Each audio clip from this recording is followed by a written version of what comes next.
Hello, thank you for joining me. I am Andrea McMahon, and I'm here to share with you as part of this 12 Days of Christmas journey. You're probably saying, well, you're not Phil, and that's right, but I am his daughter. And so I volunteered. I wanted to come and share with you guys a couple of these days, and so he is graciously allowing me to share with you guys as well. So today I'm going to be sharing about the characters of the Magi. So we're going to be reading from Matthew chapter 2. And so I'll just read to you and we'll get started. Verse 1. After Jesus was born in Bethlehem in Judea during the time of King Herod, Magi from the east came to Jerusalem and asked, "Where is the one who has been born King of the Jews? We saw his star when it rose and have come to worship him." When King Herod heard this, he was disturbed, and all Jerusalem with him. When he had called together all the people's chief priests and teachers of the law, he asked them where the Messiah was to be born. "In Bethlehem in Judea," they replied, "for this is what the prophet has written. But you, Bethlehem, in the land of Judah, are by no means least among the rulers of Judah, for out of you will come a ruler who will shepherd my people, Israel." Then Herod called the Magi secretly and found out from them the exact time the star had appeared. He sent them to Bethlehem and said, "Go and search carefully for the child. As soon as you find him, report to me, so that I may go and worship him." After they heard the king, they went on their way, and the star they had seen when it rose went ahead of them until it stopped over the place where the child was. When they saw the star, they were overjoyed.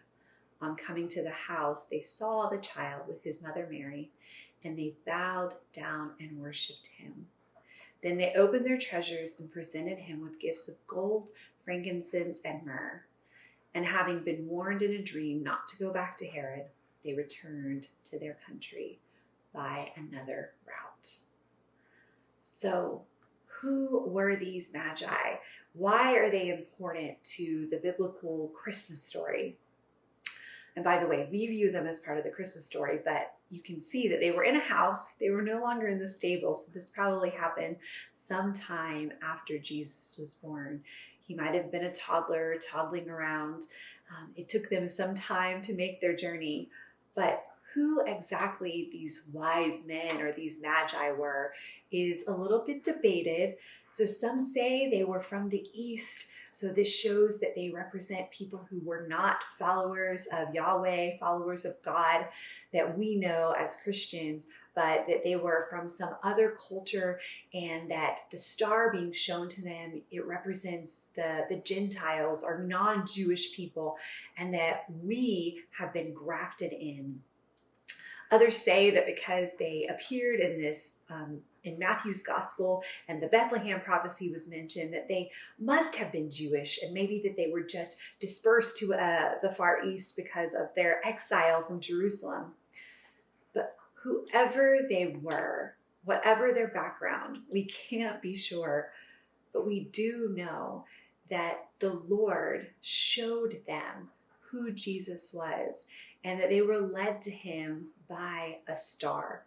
And I think that this shows us that the Lord can draw us in no matter where we are, no matter if we're far from him or close to him. He can give us a sign. He can show us that he is with us and that he is leading us towards him.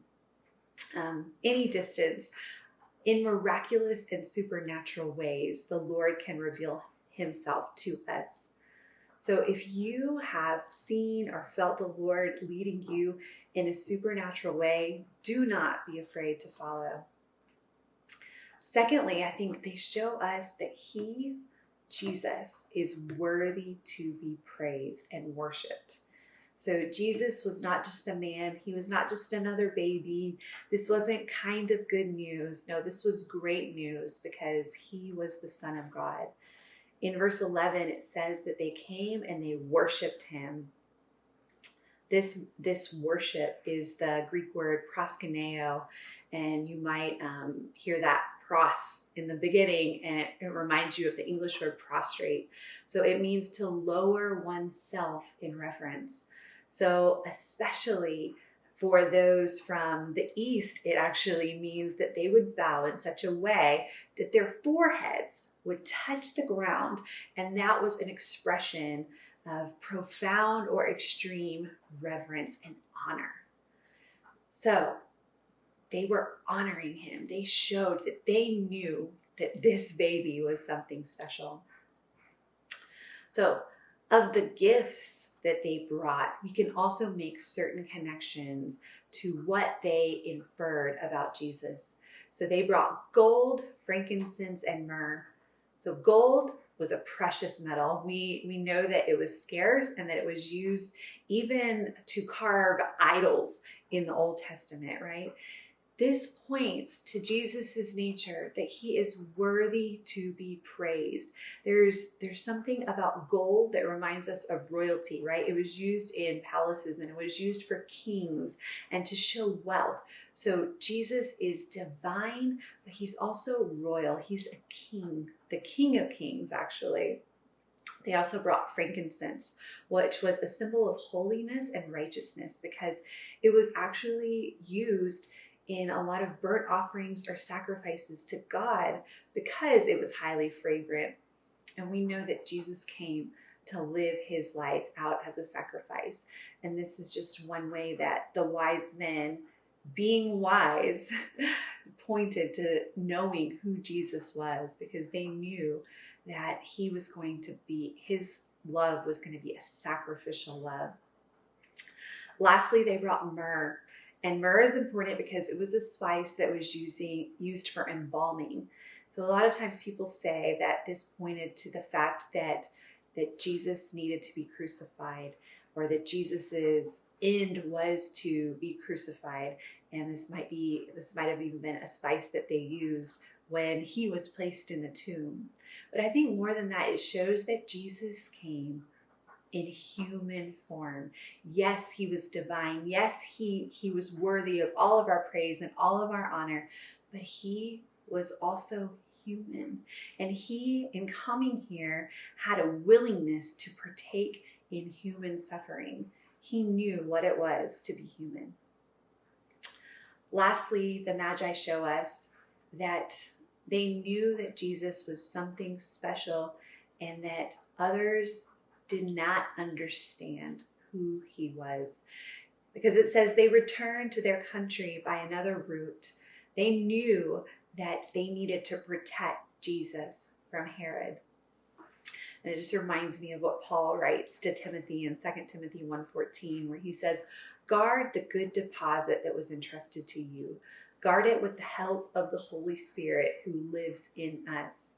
So whatever the Lord has spoken to you, that gospel message, that good news that you first received when you received Christ, hold on to it, cultivate it, keep that gospel, keep his good news, Jesus, the center of your life, and let everything you do flow from that relationship that you have with him. So these are the things that stuck out at me when I read the story of the Magi, what we know as the wise men. And I hope that it resonated with you. I hope maybe you learned something today. And I would love for you to comment and let me know if you did. You can like or share this video with friends. And I just want to thank you for allowing me to speak to you today instead of my dad, Phil. And I hope that I will see you guys again soon. But have a very Merry Christmas.